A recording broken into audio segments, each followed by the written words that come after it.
दोस्तों, स्वागत है आपका अपने YouTube चैनल हिस्ट्री गुरु क्लासेस में।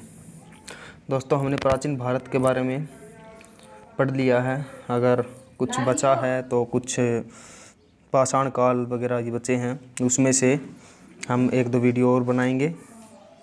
तो आज हम स्टार्ट करते हैं मध्यकालीन भारत, जो सल्तनत काल से शुरू होता है।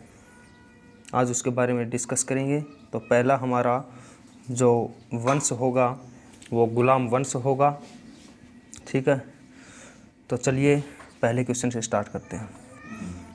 वह युद्ध जो भारत में मुस्लिम शक्ति की स्थापना में सहायक सिद्ध हुआ। तो तराइन का दूसरा युद्ध हुआ था और मुस्लिम शक्ति की स्थापना में सहायक सिद्ध हुआ था। और तराइन का युद्ध, दूसरा युद्ध मोहम्मद गोरी और पृथ्वीराज चौहान तृतीय के बीच हुआ था, जो 1192 ईस्वी में हुआ था। और पहला युद्ध 1191 में हुआ था। पहले युद्ध में पृथ्वीराज चौहान तृतीय ने मोहम्मद गोरी को हराया था और दूसरे युद्ध में मोहम्मद गोरी ने पृथ्वीराज चौहान को हराया था। तो सेकंड क्वेश्चन है, लाख बख्श की उपाधि किस शासक को दी गई। तो कुतुबुद्दीन ऐबक, जो गुलाम वंश के संस्थापक थे और मोहम्मद गोरी के गुलाम थे।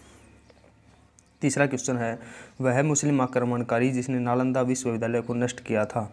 तो मोहम्मद बिन बख्तियार खिलजी थे, जो नालंदा विश्वविद्यालय को नष्ट किया था जिन्होंने। नेक्स्ट क्वेश्चन है, पहली मुस्लिम महिला जिसने भारत पर शासन किया।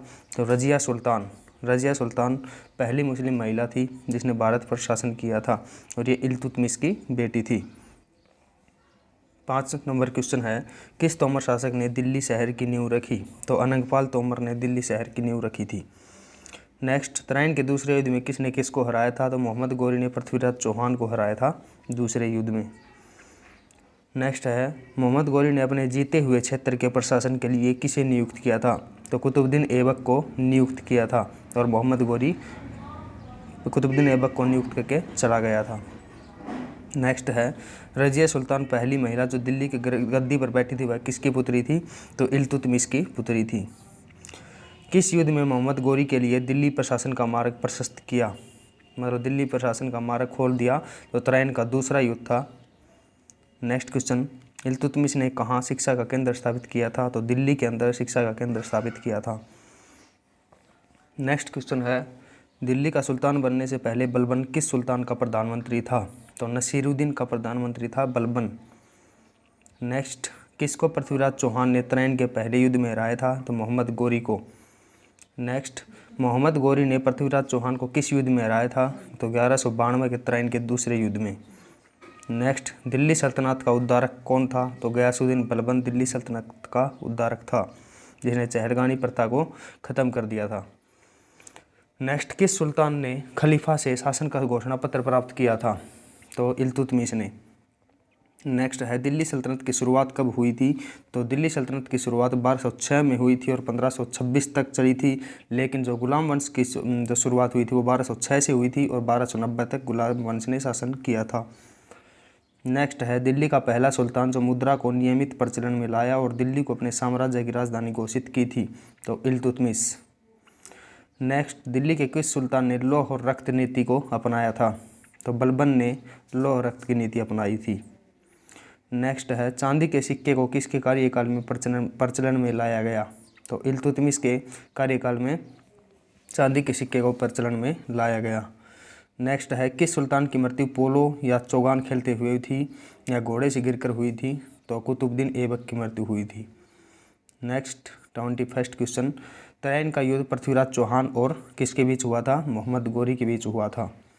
नेक्स्ट है, तराइन का पहला युद्ध किस वर्ष लड़ा गया। तो 1191 में पहला युद्ध लड़ा गया था। किस राजपूत राजा ने मोहम्मद गोरी को पहली बार हराया था। तो बघेल भीम, मतलब भीम फर्स्ट ने राजपूत राजा थे, मोहम्मद गोरी को पहली बार हराया था। नेक्स्ट है, अजमेर में 2.5 दिन का झोपड़ा किसने बनवाया था। तो कुतुबुद्दीन ऐबक ने 2.5 दिन का झोपड़ा बनवाया था।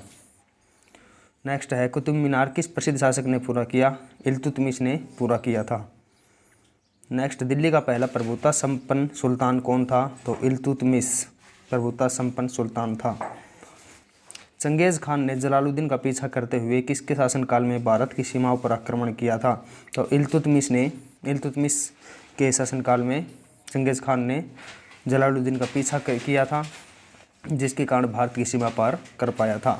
और इल्तुतमिश ने जलालुद्दीन को वहाँ शरण देने से मना कर दिया था चंगेज़ खान के डर से। नेक्स्ट, चहलगानी के विनाश का श्रेय किसको दिया जाता है? तो बलबन ने चहलगानी प्रथा को ख़त्म किया था, जिसमें 40 लोग थे। नेक्स्ट, प्रसिद्ध फारसी त्यौहार नौरोज़ का प्रवर्तन किसने किया?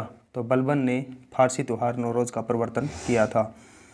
नेक्स्ट है, गजनी का वह प्रथम शासक कौन था जो खलीफाओं से सुल्तान की उपाधि धारण कर सुल्तान कहने वाले प्रथम शासक बना? तो महमूद गजनी। नेक्स्ट है, महमूद गजनवी के सभी आक्रमणों में सर्वाधिक महत्वपूर्ण आक्रमण कौन सा था? तो नारायणपुर पर आक्रमण था जो 1002 में किया था, वो सबसे महत्वपूर्ण आक्रमण था। नेक्स्ट, महमूद गजनवी के भारत पर आक्रमण का उद्देश्य क्या था? तो वहाँ से भारत से धन प्राप्त करना महमूद गजनवी का उद्देश्य था। नेक्स्ट, दिल्ली सल्तनत की दरबारी भाषा क्या थी? तो फारसी दिल्ली सल्तनत की दरबारी भाषा थी। नेक्स्ट, कुव्वत उल इस्लाम मस्जिद का निर्माण किसके द्वारा किया गया? तो इसके क्वेश्चन में ही छिपा हुआ है कुतुबुद्दीन ऐबक। कुव्वत उल इस्लाम मस्जिद का निर्माण कुतुबुद्दीन ऐबक ने किया था। नेक्स्ट, भारत पर प्रथम तुर्क आक्रमण करने वाला कौन था? तो महमूद गजनवी तुर्क आक्रमण करने वाला पहला सुल्तान था।